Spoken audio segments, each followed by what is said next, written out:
स्वागत और अभिनंदन है।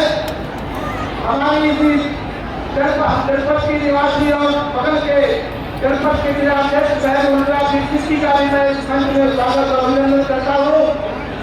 उड़ई से चलकर के आए हमारे विधानसभा के साथी और वहाँ के विधायक आदरणीय श्रीमान मूलचंद निरंजन जी, आप सभी लोगों का मैं एक मंच में स्वागत और अभिनंदन करता हूँ। हमारे महोबा के आदरणीय जिला पंचायत अध्यक्ष उसका भी स्वागत और अभिनंदन है। उड़ई राष्ट्र की आपकी नगर की यशस्वी विधायक तो हर समय आपके हक और हुकूम के लिए हमने सभी लोगों को लड़ते देखा है और उनके ही प्रयास से आप लोगों का इकट्ठा हुआ है। आप लोगों का इस कार्यक्रम में अभिनंदन है, स्वागत है, बधाई है। साथियों, मैंने स्वागत तो नहीं कहा कि बड़े सौभाग्य का विषय है कि आज हमारे एक राष्ट्र की नगर में हमारे देश के प्रधानमंत्री पधारने वाले हैं। यह एक चुनावी जनसभा है और आप सब लोगों ने जिस तरीके से लाखों की संख्या में यहाँ पर अपनी उपस्थिति में हम सब लोगों का उत्साह बदल किया है। आप लोगों की बधाई की बात है, धन्यवाद की बात है। साथियों, यह चुनाव सिर्फ प्रधानमंत्री के पद का चुनाव नहीं है, इस तरीके से देश को हम लोगों ने पूरी दुनिया में गौरवमयी बनाने का काम किया है।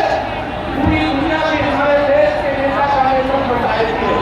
मेरे सम्मानित साथियों, इन दर्शकों को भी देश में जो कार्य हुए हैं उन कार्यों की चर्चा को हम लोग छोटे छोटे कार्यक्रमों के माध्यम से आपके सामने करते रहे हैं।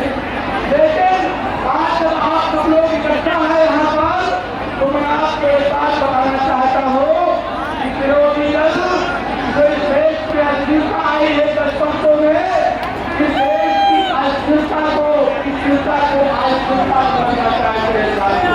हिंदी गठबंधन के नेता जिनका कोई फैसला नहीं है, कोई स्वाभिमान नहीं है, क्या किसके साथ में जाएंगे तो आपस में लड़ जाएंगे। आज मोदी जी की नाम की गुलामी के आगे देश के लोग इकट्ठा हो गए हैं और ये लोग चाहते हैं कि कैसे इस देश के संविधान को करने के लिए हमें पुनः अवसर मिल जाए। साथियों, इस देश में आदरणीय मोदी जी के नेतृत्व में जिस तरीके से निर्णयों को सम्मान मिला है, जो लोग समाज में विकास के रास्ते में निकल रहे थे उनको विकास के रास्ते से मुख्य धारा से जोड़ने का काम जिस तरीके से आदरणीय प्रधानमंत्री ने किया है, पूरी दुनिया में उसकी सराहना होती है। साथियों, हम लोग गरीबों के लिए काम करते हैं, जो लोग जिनके पास शक्ति हम नहीं थे, आदरणीय मोदी जी ने 10 वर्षों में लगभग 4.5 लोगों को अपने घर पर उतारने का काम किया है। इसी प्रकार से आजादी के इतने वर्षों बाद तक किसानों के सम्मान के बारे में अगर किसी ने सोचा है तो आदरणीय प्रधान के प्रत्येक घर में कुछ निवेदन की व्यवस्था करने जा रहे हैं। हम लोग इतने सारी चीजें आपके समक्ष है, आपको तुलना करनी है। साथियों, आपको अच्छे और बुरे के बीच में तुलना करनी है। एक तरफ वो लोग है जो लोग 80 करोड़ लोगों को देने का काम कर रहे हैं, जो लोग उज्ज्वला कनेक्शन के माध्यम से हमारी जो माताएं बहने इनका भूखनी से घूम करके कलेजा भर जाता था, उनको उज्ज्वला के नाम पर 11 करोड़ करके देने का काम किया है। आज हम लोग एक तुरंत लगा करके गैस जला करके खाना पकाने का काम करती है हमारी बहनें। एक तरफ वो लोग जो बहनों की चिंता कर रहे हैं, निर्धनों की चिंता कर रहे हैं, किसानों की चिंता कर रहे हैं, और वो लोग हैं जिसका संसाधनों पर कब्जा करने का कब्जा करने की बहुत जगह बात करके अपनी बात को समाप्त करूंगा। साथियों, तो एक तरफ रुकेले है हमारी जमीनों पर इनका कब्जा करने का नक्शा बना हुआ है, हमारी बहन बेटियां सुरक्षित नहीं थी। और एक तरफ वो लोग है कि अगर आतंक की बात आती है और कानून व्यवस्था की बात आती है तो बुलडोजर खड़ा करता है।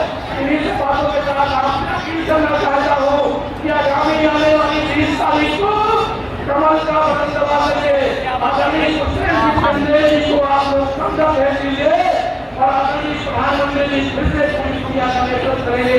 अपनी बात को समाप्त करने के लिए अनुरोध करता हूँ कि हम लोग नारा लगाएंगे, बोलिए भारत माता की भारत माता की भारत माता की।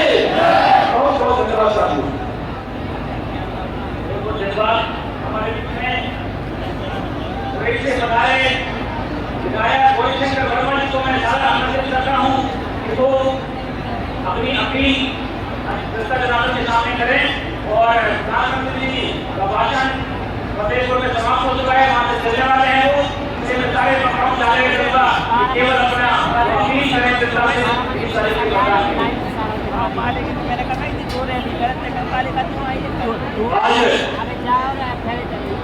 लोकसभा हमीरपुर और जालंधर लोकसभा के जिससे सामूहिक जनसभा को संबोधित करने के लिए देश के यशस्वी प्रधानमंत्री, देश के लोकप्रिय नेता हम सबके बीच में मार्गदर्शन करने के लिए आ रहे हैं।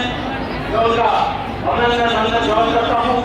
मंच पर विराजमान हमारे उत्तर प्रदेश सरकार के पूर्व मुख्यमंत्री आदरणीय श्री ब्रजेश पाठक जी, हमारे प्रदेश के उपाध्यक्ष आदरणीय देवेश गोरी जी, हमारे भारतीय जनता पार्टी के क्षेत्रीय अध्यक्ष आदरणीय श्री प्रकाश पाल जी, हमारे हमीरपुर जनपद जालौन के जिला अध्यक्ष आदरणीय सुनील पाठक जी, जालौन की जिला अध्यक्षा श्रीमती उर्मिला दीक्षित जी, मंच पर विराजमान हमारे जैसे महामंत्री आदरणीय दसविलास तिवारी जी, हमारे मालूम के यशस्वी विधायक आदरणीय रंजन जी, हमारे अभी जिन्होंने आपको मार्गदर्शन किया है मनोज प्रजापति, इस राज्य की विधायिका श्रीमती नवीन अग्रवाल जी उपस्थित, आज इस रूप से मंच को उपस्थित सभी महानुभाव, सामने बैठे हमारे भारतीय जनता पार्टी के जोधपुर कार्यकर्ता,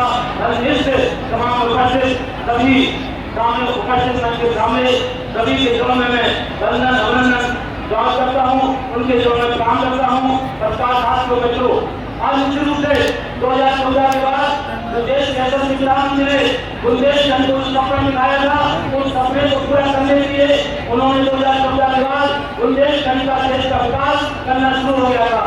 चाहे बुंदेलखंड का हर गाँव गली कूचा हो, किसान हो, मजदूर हो, स्वास्थ्य हो, शिक्षा हो, ऊर्जा हो, दाल हो, जो पंडित दीनदयाल का सपना था अंतिम छोर तक विकास की तरफ पहुंचेगी। 2014 से लेकर 2024 तक उस विकास की तरफ को पहुंचाने का काम उत्तर प्रदेश के यशस्वी मुख्यमंत्री योगी जी ने लगातार 2017 से इस प्रदेश का विकास कराने का काम किया है। मैं भाइयों बताना चाहता हूँ कि आज बुंदेलखंड में बुंदेलखंड गिराते थे और यहाँ के बुंदेलखंड के लोगों को छोड़ करके एकाध धरती पर चले जाते थे। मैंने शुरू से यहाँ जनता का शुक्रगुजार हूँ कि उन्होंने 2014 में 2017 में उत्तर प्रदेश की सरकार को चुना, 2019 को फिर अपने सांसद चुने, 2022 में उत्तर प्रदेश की सरकार को बुंदेलखंड के सभी विधायक देने का काम किया, सभी सांसद देने का काम किया। अब हम सबको जरूरत है तीसरी बार देश के प्रधानमंत्री बनाने की, और हम सभी देश के प्रधानमंत्री को बनाएंगे जब प्राण प्रतिष्ठा का विरोध करने वालों, भगवान रामलला के प्राण प्रतिष्ठा का विरोध करने वालों का जवाब देने का समय आ गया है। जिन्होंने भगवान रामलला के दर्शन नहीं किए, जिस पार्टी के लोगों ने, चाहे वो सपा हो, चाहे कांग्रेस हो, या उनके दल हो, उन्होंने मिलकर भगवान रामलला का प्राण प्रतिष्ठा का विरोध किया है।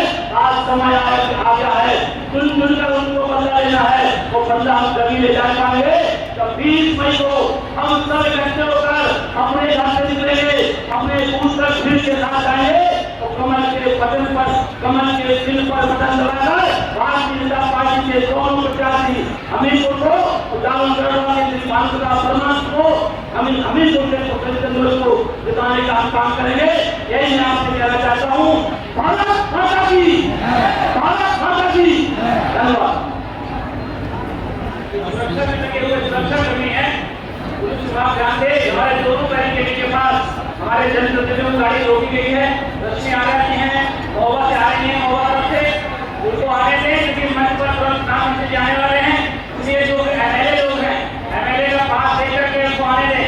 गाड़ी में भले पास ना हो, लेकिन अगर एमएलए का पास उसके पास है तो विधायक का कार्ड देकर के उनको मंच पर आने दें।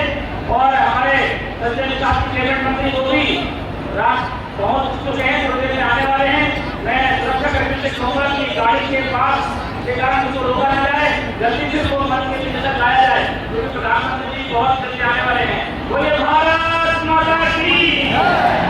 इस बार हम लोग हमीरपुर की लोकसभा का अंतर बढ़ाने वाले हैं और जालौन लोकसभा की अंतर बढ़ाने वाले हैं, और हम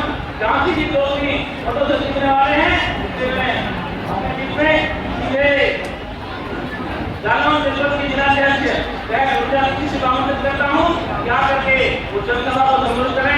वह सुविधा निश्चित।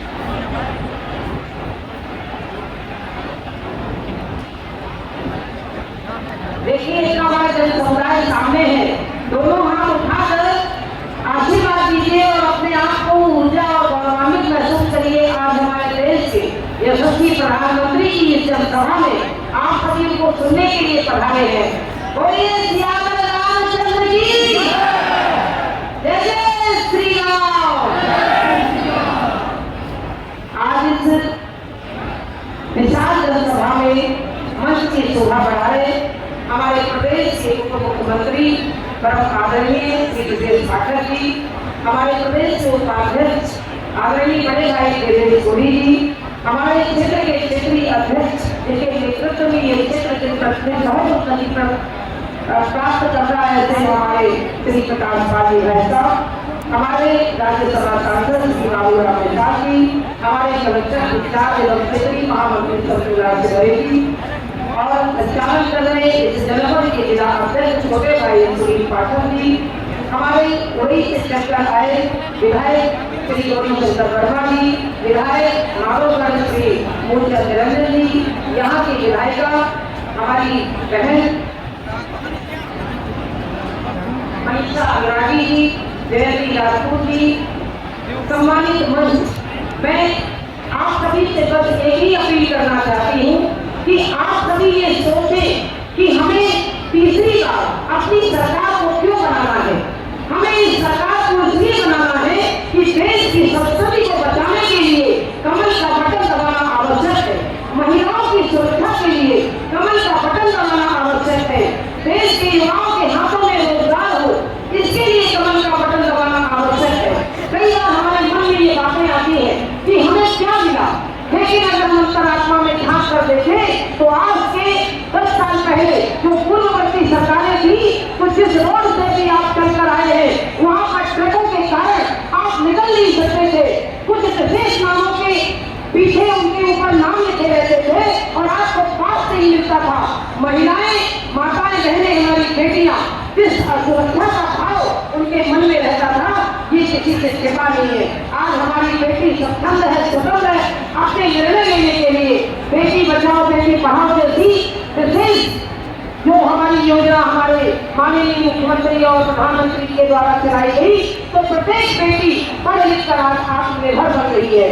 हमारी बहनों को 3 करोड़ बहनों को आत्मनिर्भर बनाने का निर्णय लिया गया, 1 करोड़ बहनों को लखपति दीदी बनाया गया।